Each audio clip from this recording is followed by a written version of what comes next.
are you unconsciously raising the next school shooter?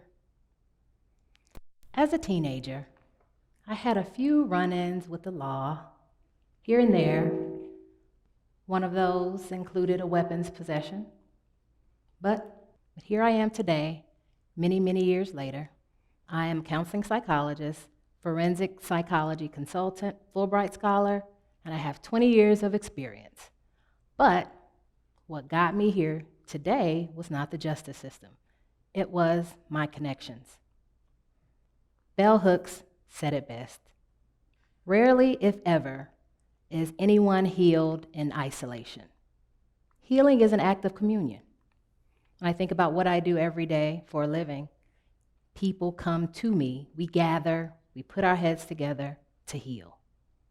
So, my solution today involves components that are proactive and components that we already have access to. Parenting, connection, and intervention. Parenting. You are not your child's friend. You're not supposed to be your child's friend. You're there to shape, guide, mold, teach, not enable, not overindulge. You do your children a disservice when you give into everything and don't allow them to experience pain and discomfort. We need pain and discomfort because it teaches mental toughness, resilience, problem solving, and emotional regulation. So allow your children to experience those things. Also, it's okay to stalk and spy on your child. But let's repurpose the word stalk and spy and say monitor. It just sounds better. Monitor. You should be monitoring the activities of your children, right? That's part of your role. Plug into your role as a parent. And there could be a real cost for not monitoring your children. In fact, the parents of the 2018 Indiana school shooter, the parents are being sued. Why? Because they did not monitor the internet activity of their child. So there can be a real cost of not monitoring your children's activities.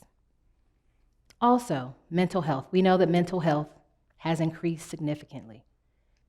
As a parent, your role is to pay attention to what you might see. Mood, behaviors, changes in cognition. One study looking at school shooters found that 50% of those were psychotic. Psychotic meaning believing things that are not true or seeing or hearing things that are not there. So when that happens, you have to be diligent to make sure you get your child the help that they need. The parents of the St. Louis school shooter did just that. They intervened. They got their child a counselor. They even had him admitted into a psychiatric facility. Even that was not enough. But just remember, as a parent, you keep working. You keep looking for help. On the topic of help, it could be a bit challenging finding help in this climate. What we know now is that almost half of this country is in a mental health deficiency area, meaning that there are not enough practitioners. And if we look specifically at Missouri, out of the 114 counties, 113 of those counties are in a mental health deficiency area. And the one that is not is partially deficient. That would be St. Louis County. So finding help can be challenging. So what can you do as a parent to make sure that you get your child help, even if you have to wait for help? You can see your pediatrician, psychiatrist, primary care physician, neurologist, urgent care, ER, online support groups, anything to find help for your child. The next, and what I consider to be the most important component of my proposed solutions, is connection. And I feel like it's something that is missing in today's society.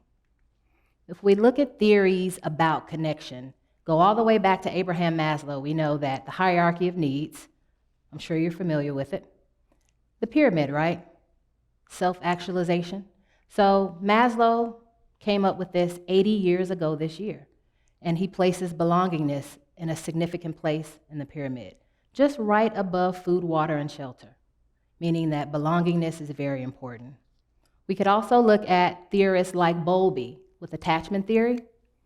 Bowlby believes that how your primary caregiver responds to you in the early years of life sets the tone for all of your adult relationships. So if your primary caregiver responds to you in a consistent way with warmth, then you will develop what is known as secure attachment. And then all of your relationships to follow should be healthy and functional. But on the other hand, if your primary caregiver does not respond to you in consistent ways and doesn't provide warmth, you will develop what is known as insecure attachment. And then all of your adult relationships will be unhealthy, dysfunctional. So we know that belongingness and connection matter a great deal. When I think about my own experiences, probably a little unique. I grew up in a large extended family. My maternal grandmother had 16 children, and I grew up with a lot of cousins that just happened to live in the same town that I did. So on a weekly basis, I saw a lot of my cousins, and some on a daily basis. I spent a lot of time with cousins, aunts, uncles, grandparents. So I knew growing up that what I did not only mattered to me, but it mattered to my family, my extended family, and my community. Connection matters.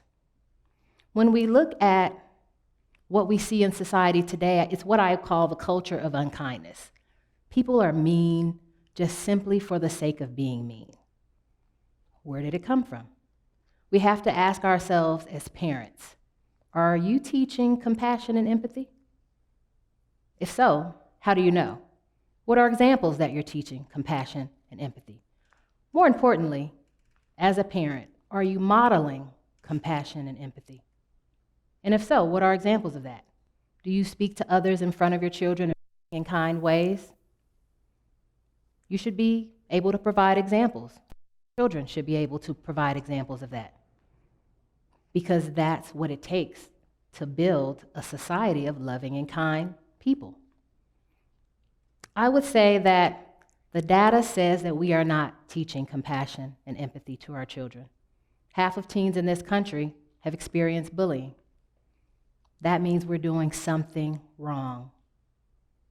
Now, if we turn to see what science says about it, a recent MIT study shows that we crave interaction in the same parts of our brain where we crave food. Another study found that we experience isolation in the same parts of our brain where we experience pain. So think about it. Exclusion is toxic, but exclusion is also painful. And when we look at some of the quotes from school shooters, this is a quote from the 19-year-old St. Louis shooter. What do you notice in the quote? Isolation, pain. Also take a look at the quote from the 16-year-old school shooter. What you can see throughout these words is a theme of rejection. So remember, exclusion is toxic, but exclusion is also very painful. What we also know about school shooters is that most of them are male, over 90%. So we have to really think about masculinity in this country. When masculinity is threatened, it can lead to violence, especially when masculinity is narrowly defined. We have to ask ourselves, are we defining masculinity in a rigid way in this country? Usually. It usually includes competition, winning, power, domination, usually not asking for help.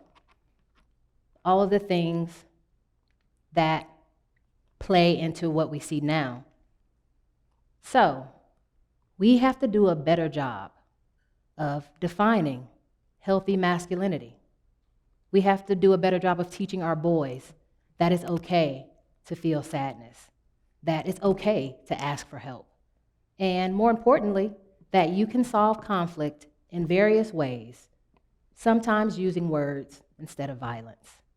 These are all things that we can do as a society and as parents.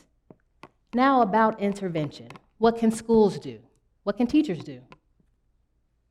Teachers can do a better job of being authentic and having more self-awareness. Studies show that when students perceive rules to be unfair or teachers to be unfair, they're more likely to bring weapons to school. So teachers can do a better job of knowing about their own biases and values. Do you respond to different people a different way? And if so, why? Self-awareness is important because students are watching. Other things we can do are anonymous tip reporting in the schools. If you see something, say something without giving your name. More counselors and better screening for mental health. All of these things are within the wheelhouse of possible solutions. But legislation. Legislation is at the top of everyone's minds. We will not agree on what that solution should look like. But as someone who's done this work for 20 years, I can say anyone in the midst of a mental health breakdown or crisis should not have immediate access to a weapon. Plain and simple. I'm Dr. Jamika Woody Cooper. I've been on both sides of the law. My solution today involves proactive things.